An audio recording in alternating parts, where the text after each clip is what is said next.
Yeah, hello, what's happening? It's Blaze Boxing Basement at Triple B. Make sure you like to stick it to the haters.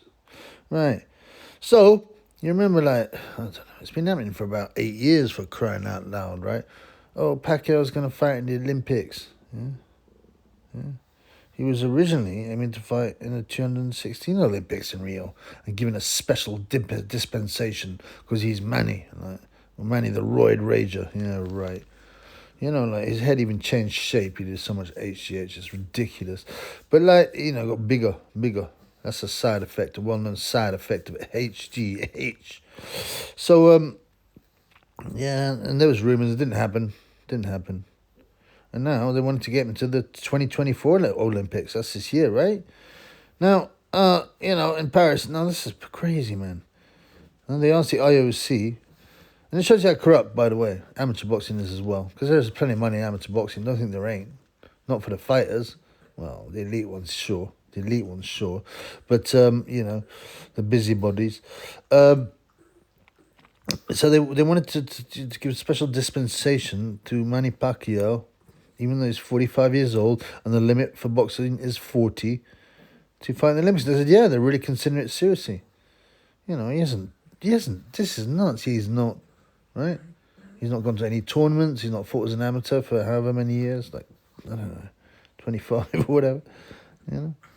He hasn't qualified. They want to give him a special qualification. What that means is they'll take away a place from a normal guy who's done it the proper way. It's disgusting in many ways, but so what? This is boxing.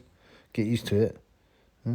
Get used to what you're being served. It'll be a shit sandwich, even if they package it nicely. But yeah, in the end, they said nope, nope. The IOC told Olympic officials in the Philippines of their decision on Sunday that no, they weren't going to make a special dispensation. Originally the IOC, like the International Olympic Committee, I think it is, had raised a limit because before, when you box as an amateur, you had to stop when you're 34. Actually, stop as an amateur, and certainly in the Olympics.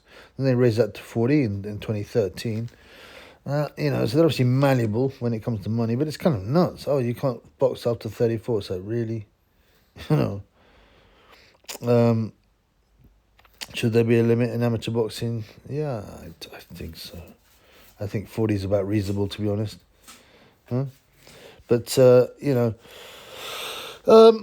you won't be fighting in 2024, and that's thankfully we can avoid that. I think pros are allowed to fight again in this one. That's another weird one. It's after in the back in the day, if you're an amateur, you could not train with a pro. It was banned. Yeah, the ABA and all that, in the UK and other countries they banned it. You wouldn't be allowed to have a pro-am gym. I think, right? Or like the pros could come and train in the day, and then but if it's an amateur gym, they could use the gym and train. I think, but they could not train alongside amateurs. It's something crazy. I mean, I wouldn't even be surprised if they just didn't allow you to have any pros in an amateur gym at any time. But, they'll just change it all. They'll just change it all. That's for Pacquiao, man. Pacquiao. Pacquiao, the secret society, openly secret society, man. Check this out. Pacquiao, what is he? He's some politician in the Philippines. Yeah. Oh, he'll be honest. He'll fight for the poor people. Yeah, whatever. You believe that? You tripping, man. That will be the card they'll pull for him, but it won't be the reality. Okay? He'll be doing what his bosses tell him. The bankers, the rich people.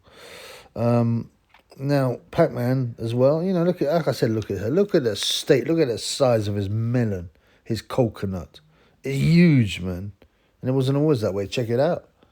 It's a blatant sign of HGH. And back in the day when people had normal bodies, right? You look back in the day, obviously we've learned a bit about nutrition and food. That's certain, but you didn't have these kind of crazy ripped bodies.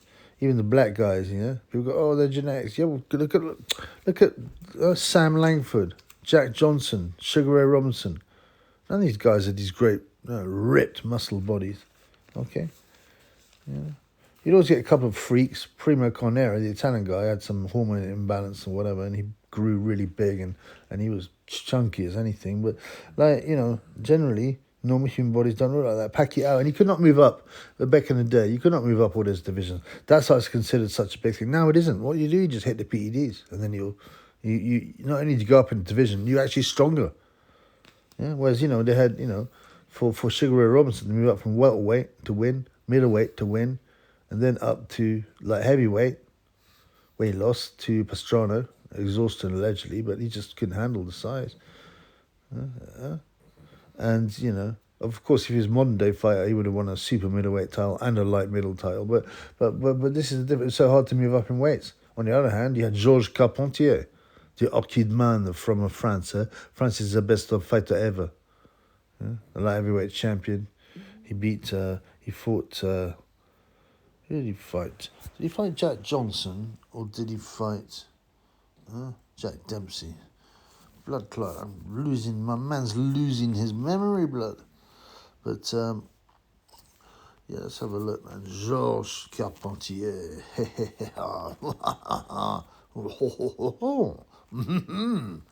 The French make noises like that, don't they? Yeah, let me say. So when I'm speaking, let me have a look. Georges Carpentier. Yeah, he fought from every weight from the age of 14 or 13 as a flyweight, weighing 44 kilos, whatever that is, but I know it's not very heavy. Kilos are whack, man. But, yeah, sorry, he didn't fight Jack Johnson, of course. He fought Jack Dempsey. The guy who fought Jack Johnson was Stanley Ketchel, who moved up from middleweight, and apparently they were going to have an exhibition, and Ketchel got fruity, and apparently Johnson knocked out the evil, racist son of Yaqub. But anyway, so, I mean, he fought at every single weight, from flyweight to heavyweight. Yeah, this guy, which is incredible. That won't be beaten. I mean, obviously he turned pro at 13. But, and he fought Jack Dempsey. Yeah. The Secret Society member, Jack Dempsey. And got KO'd in 4 rounds. I mean, he was a war hero. He was a goddamn war hero, man. You know any retarded war heroes? He went full retard. Never go full retard. George Carpentier went full retard to face Dempsey, but he wasn't big enough, He didn't weigh, He didn't weigh enough. He didn't weigh much above the light heavyweight limit. I'm going to do a video on him at some point. And all the other tens of thousands of video titles I've got ready, but haven't done anything about. But yeah, so what I'm trying to say is, I mean, apart from George Carpentier, but that was an age thing. He moved up so many weights, but he couldn't make the top one. He was light heavyweight champion, and he was a war hero. So when he fought Jack Dempsey, who apparently, and by the way, I give him respect for this, was a draft dodger, good man. He didn't want to be slaughtered in the trenches. Well done, blood. Yeah. People find it very hard to move up weight until the PED era started. Then it's just simple. These big a guy who fought in 1984 Olympics called Paul Gonzalez. He was I'll be the first 6-weight world champion when he didn't even win one. but yeah, so but Pacquiao's bounced all out the weights. Why? Because of his HGH and his PEDs, and he hasn't failed the test, says Otto Wallin, the naive Swedish oil drill. Hey, he's obviously not on PEDs because he hasn't failed the test. Yeah, right. I mean, it's so ridiculous. But yeah, so I mean, what do I think about this? Well, I would have been, I've got to be frank with you as well. There's an interest. It would have been interesting to see Pacquiao fight in the Olympics. Imagine that. Pacquiao at 45, randomly fighting in the Olympics. Now, the pros that have gone back to the Olympics have not really done well. I think Hassan and Damanjika got stopped. There's a few pros that went back. Zhalolov has gone back, but Zhalolov has gone back to the amateurs and worlds and stuff. Bakhmudar Zhalolov at super heavyweight, but he just dipped into the pros and then went back to the amateurs, dipped into the pros. Like, if you're a pro for a long time, you see it in a prize fight. It's a complete different pace. It's very much a slowed pace geared towards power. And they rarely just pick them out and stick them back in the free round and then really do well, pros. And you got to understand the top amateurs now. You look at back in the old days. Look at videos from the 80s and stuff like that. The ABAs, they're whack, man. They're whack. That's considered the premium competition. And I loved watching it on the BBC in the 90s or whatever. They still had it on the BBC. But these guys, 80s, 90s, you compare them and they're like, especially the heavyweights, the big guys, they're so crude and bad. I just watched Joe Egan with his Bobby Wells. Bobby Wells won a bronze medal in the Olympics 1984, and it was ABA champion. He's terrible, so slow. Huh? Yeah. And Joe Egan. This was in England vs Ireland. International, but both they were both the top fighters from both countries, and they just look terrible novices. When you compare it to today, the pros are pros. Sorry, the amateurs rather are basically pros. They're just fighting the amateur code. They got elite funding. They get trained properly. In the old days, right, the amateurs would have jobs all the time. They couldn't train a full day like the English team. The UK team does now, stuff like that. And people used to say, "Oh, the Cubans and the East Europeans are like pros." Well, yeah, in some ways they were older, certainly. They had the experience, but them countries were quite poor. They don't have what they do now, which is extreme knowledge about supplements, training, PEDs, all these things. Whereas now them amateurs have got it as well. And it would have been interesting. Why would it be interesting, Pac, and what would have happened? Well, I think he still have power, I assume. So if you fought someone bad, and the thing is, there's not really that many bad fighters after the 1988 Olympics, and when the USSR broke up, they would have been used to be able to just send whoever you wanted into the boxing tournament. You just I'll send him. Right? And a lot of countries, didn't because they get mashed up. But you get some poor fighters from places like Africa who get smashed.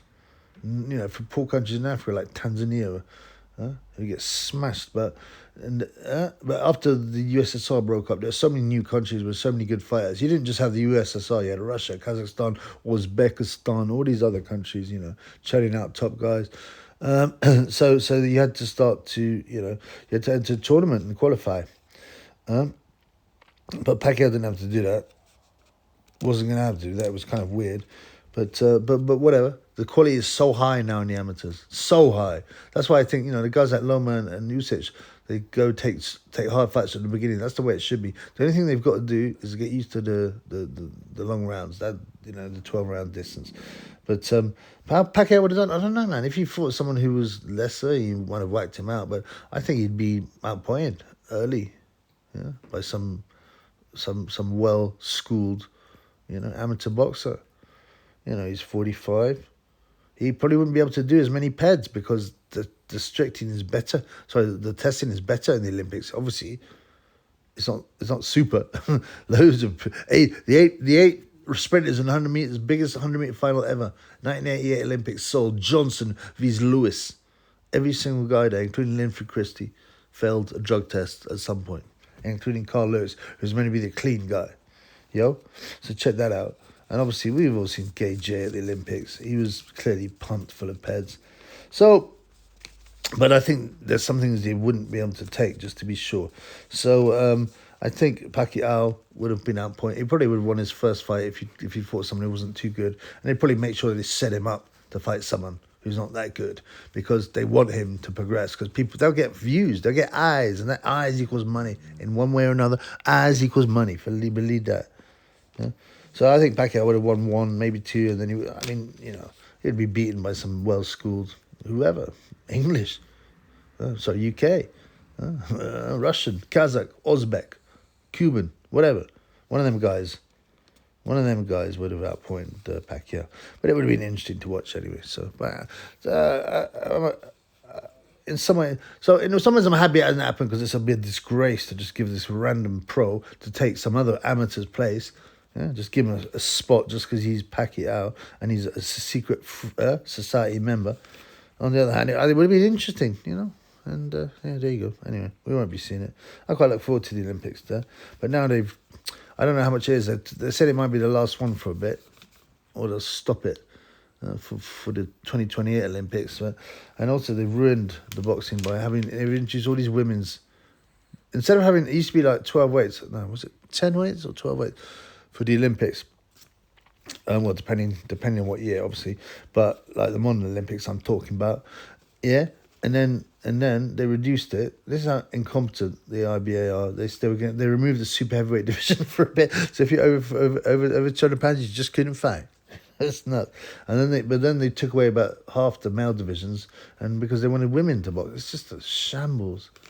You got all these awful women going around with a gold medal around their neck, like there's some premium athlete, and there's just some rubbish bird like Lauren Price who took up boxing 2 years before after playing football. Yeah, and because women's boxing is so whack and there's so few comparatively women boxing, you can win. She could go along with an Olympic medal and say, "Yeah, I'm just the same as Joe Frazier, Muhammad Ali." Or even in other sports, it takes so much to win a gold medal at most sports, in the Olympics, whatever it is you're doing, running, throwing the javelin, yeah? Even the winter sports, shooting, this kind of thing, biathlon, you gotta be so fit, you gotta be so good, but not with women's boxing. You give me any half decent athletic bird who doesn't mind being punched in the face, I train her for 2 years, I guarantee she'll be up there. That's how whack women's boxing is. Peace in the Middle East.